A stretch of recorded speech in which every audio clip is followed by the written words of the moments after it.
Hello বন্ধুরা, তোমরা সবাই কেমন আছো? আশা করি খুব খুব ভালো আছো। বেশ কয়েক মাস ধরে শরীরটা ভালো ছিল না দেখে কোনো রকম ভিডিও ব্লগিং তোমাদের সাথে শেয়ার করতে পারিনি। আজকে হচ্ছে 25শে ডিসেম্বর, 2024 সালটা শেষ হতে আর মাত্র হাতে গোনা কয়টা দিন রয়েছে। আর তারই মাঝে আমাদের সকলের এত ঠান্ডা লেগেছে যে কি বলবো, ঠিক করে কথা বলতে পারছি না, নিঃশ্বাস নিতে পারছি না।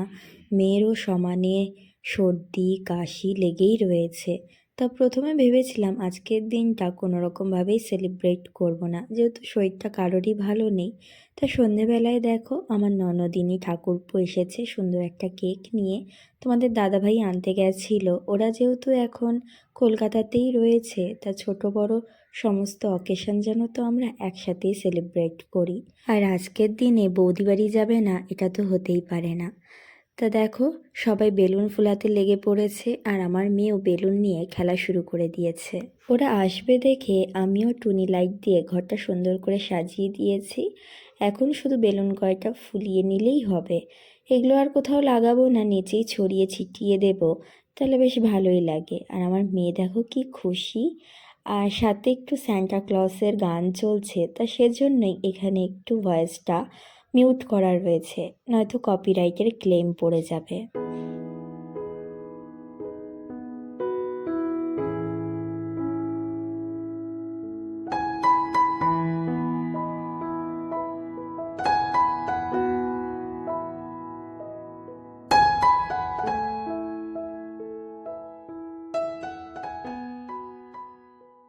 এই হলো আমার মেজ ঠাকুরপো, আর ওই যে বিছানায় বসে রয়েছে ওটা হলো আমার মেজ ননদিনী। এর আগে বড়জনকে তোমরা দেখেছো সকলেই। তা এরা এখন পড়ালেখার সূত্রে থাকে নদিয়া ডিস্ট্রিক্টে। আগে আমাদের সাথেই কলকাতার বাড়িতেই থাকতো, মানে আগে যে আমার শ্বশুর বাড়িটা রয়েছে সেই বাড়িতে। তা ওরাও নদিয়ায় চলে গেছে, তারপর পরই আমরাও এই বাড়িতে চলে আসি। তা সেই থেকেই খুব কম সব আমাদের দেখা সাক্ষাৎ হয়। সকলে মিলে হাতে হাতে বিছানাটা গুছিয়ে ফেলছে, আর আমার মেয়েকে দেখো বেলুনগুলো এক এক করে সব নিচে ফেলে দেয়, জানো তো, এতটাই দুষ্টু। তাই এই যে সুন্দর করে সাজানো হয়ে গেছে, এখন সবাই এক এক করে বসে পড়বে। আর তোমাদের দাদাভাই এদিকে এই যে কেকের প্যাকেট থেকে কেকটা বের করে নিচ্ছে। তো ভীষণই সুন্দর একটা কেক নিয়ে এসেছে ম্যাঙ্গো ফ্লেভারের, আমার তো খুবই ভালো লেগেছে। আমি তো ভাবতেই পারছি না যে আজকের দিনটা এইভাবে আমি সেলিব্রেট করব। আর এইদিকে আমার মেয়েকে দেখো, কেক দেখে ভীষণই পাগল হয়ে গেছে। ও জানো তো কেক খেতে ভীষণই ভালোবাসে, আর বিশেষ করে এরকম ক্রিম টাইপসের কেকগুলো। ফ্রুট কেক অত পছন্দ করে না, কিন্তু এই ক্রিম কেক ভীষণই ভালো লাগে ওর। এখনও তো ও ভীষণই ছোট, তাই অতটা বুঝতে পারে না। তো দেখো কেকটা কাটা হয়ে গেছে, তারপর ফু দিয়ে মোমবাতিটা নেভাচ্ছে। ভাবা যায়। তো ছোট মানুষের এই সুন্দর সুন্দর কীর্তিগুলো দেখতে কিন্তু ভীষণই ভালো লাগে। নিজের মেয়েকে দেখে শৈশবের অনেক কথা মনে পড়ে যায়। এইদিকে ওর পিসিমণি হাতটা ধরে সুন্দর করে কেকটা কাটিয়ে দিচ্ছে।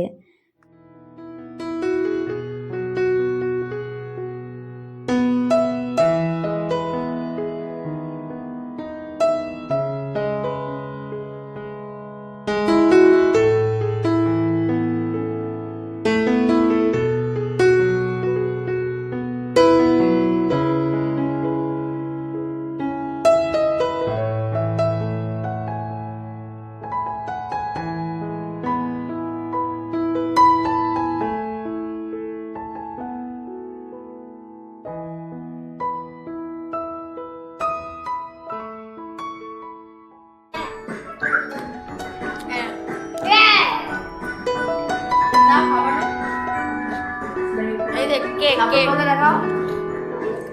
তুমি খাও, তুমি খাও, আমি কেক আমারটা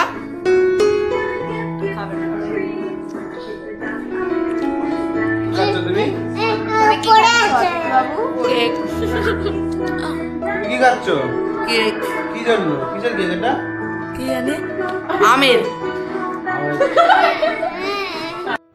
এইদিকে তোমাদের দাদা ভাই সবার জন্য চিকেন পকোড়া নিয়ে এসেছে, সাথে সস দিয়ে সুন্দর করে সাজিয়ে নিয়েছে, আর রয়েছে শসা পেঁয়াজ কুচি। আর আমি যেহেতু চিকেন খাই না, তা আমার জন্য দেখো এগ রোল নিয়ে এসেছে। তাহলে চলো বন্ধুরা, আজকের ব্লগটা এখানেই শেষ করছি। ভালো লাগলে অবশ্যই একটা লাইক করবে। দেখা হবে নতুন ব্লগে।